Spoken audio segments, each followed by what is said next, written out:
హరి ఓం. శ్రీ మహావిష్ణు పురాణం 43వ భాగం. హయగ్రీవ అవతారం. దేవతలు దానవుల మధ్య దాయాది వైరం మరింత పెరిగిపోయింది. ఇంద్రుడు రాజుగా దేవతలు స్వర్గలోకములో నివసిస్తుంటే దానవులు పాతాళలోకములో నివసించేవారు. మాయా విద్య ప్రవీణుడైన మయుడు పాతాళంలో గల అసురులకు దానవులకు మాయా విద్యలు నేర్పించి బలవంతులని చేశాడు. ఆ మాయా విద్యలతో అసురులు తరచు భూలోకములో జరిగే యజ్ఞ యాగాదులు విధ్వంసము చేసి దేవతలకు బలాన్నిచ్చే హవిస్సులు అందకుండా చేసేవారు. దేవతలు బలహీనపడటం చూసి వారిపై దాడి చేసేవారు. శ్రీహరి గమనించి దేవతల పక్షాన నిలిచి దానవులను ఓడించి వెనక్కి పాతాళానికి తరిమివేశాడు. ఒకసారి దేవదానవుల మధ్య భీకర యుద్ధం 10,000 సంవత్సరాలు జరిగింది. విష్ణువు ఆ యుద్ధములో పాల్గొని అనేక వేల మంది దానవులను సంహరించాడు. శ్రీహరి ధాటి తట్టుకోలేక మిగిలిన రాక్షసులు పాతాళానికి పారిపోయారు. దానవులతో 10,000 సంవత్సరాలు పోరాడి అలసిన విష్ణువు విజయ గర్వముతో వైకుంఠం తిరిగి వచ్చాడు. మహాలక్ష్మి ఎదురువచ్చి విజయహారతి ఇచ్చింది.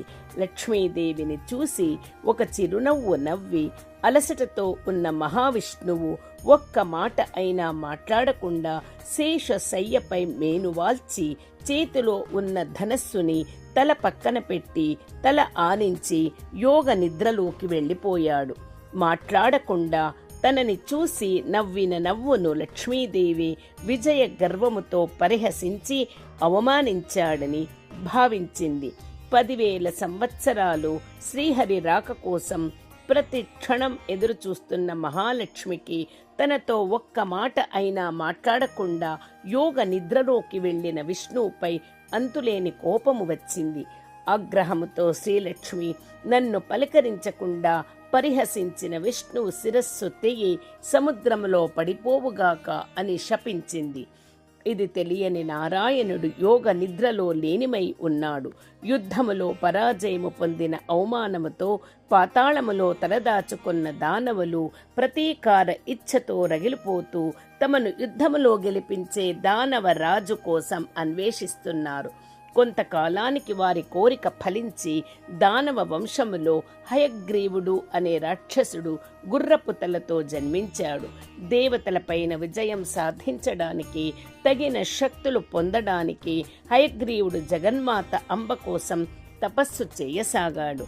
1000 సంవత్సరాలు భక్తి శ్రద్ధలతో నియమ నిష్ఠలతో హయగ్రీవుడు చేసిన కఠోర తపస్సు యొక్క తేజస్సుకు 14 లోకాలు తల్లడిల్లిపోయాయి. దేవేంద్రుడు ఆ తపస్సు భగ్నము చేయడానికి చేసిన ప్రయత్నాలు ఫలించలేదు. అప్పుడు ఇంద్రాది దేవతలు జగన్మాతను స్మరించి, అమ్మ, ముల్లోకాలు హయగ్రీవుడి తపస్సు యొక్క అగ్ని జ్వాలలకు కాలి బూడిదవుతాయి. తమరు వెంటనే హయగ్రీవునకు దర్శనమిచ్చి శాంతింపచేయండి అని ప్రార్థించారు. హయగ్రీవుడి తపస్సుకు దేవతల ప్రార్థనలు మన్నించి జగన్మాత హయగ్రీవుని ముందు ప్రత్యక్షమై, హయగ్రీవ, నీ తపస్సుకు సంతసించాను, వరం కోరుకో నాయనా, అనుగ్రహిస్తాను అని పలికింది. హయగ్రీవుడు నమస్కరించి అమ్మవారిని అనేక విధాలుగా స్తుతించి, తల్లి, నాకు మరణము రాకుండా ఉండే వరం ప్రసాదించుము అని కోరాడు. జగన్మాత మందహాసముతో, హయగ్రీవ, లోకములో పుట్టిన జీవరాశులన్నీ ఏదో ఒకరోజు నశించక తప్పదు. ఇది సృష్టి నియమము. మరణం లేని వరం తప్ప వేరే ఏమైనా కోరుకొనుము, తప్పక అనుగ్రహిస్తాను అని పలికింది. హయగ్రీవుడు బాగా ఆలోచించి, తల్లి, నాలాగా హయగ్రీవ అంటే అశ్వ శిరస్సు కలిగిన వీరుని చేతిలోనే నాకు మరణం సంభవించాలి అని కోరుకున్నాడు. జగన్మాత తథాస్తు అని ఆశీర్వదించి అదృశ్యమయ్యింది. వరము పొందిన హయగ్రీవుడు దేవలోకముపై సేనలతో దండయాత్ర చేశాడు. హయగ్రీవుని శక్తి సామర్థ్యాలు తట్టుకోలేక దేవతలు స్వర్గం వదిలి పారిపోయి భూలోకములో కొండ గుహలలో దాక్కొన్నారు.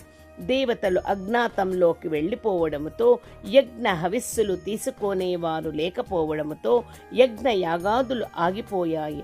దేవతలు ఆకలి బాధలతో మరింత బలహీనులు అయ్యారు.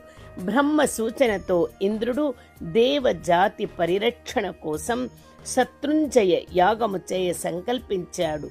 యజ్ఞ పురుషునిగా శ్రీహరిని నిర్ణయించుకుని ఆహ్వానించడానికి బ్రహ్మ ఇంద్రాది దేవతలు వైకుంఠానికి వెళ్లారు. అక్కడ యోగ నిద్రలో ఉన్న శ్రీహరిని చూసి ఆందోళన చెందారు. అనేక విధాలుగా ప్రార్థించిన శ్రీహరికి మెలకువ రాలేదు. విష్ణువు లేచి వచ్చి యజ్ఞ పురుషుడిగా ఉంటే గాని యాగము జరగదు, ఏమి చేయాలని బ్రహ్మాది దేవతలు ఆలోచనలో పడ్డారు. హరి ఓం తత్సత్. శ్రీకృష్ణార్పణమస్తు.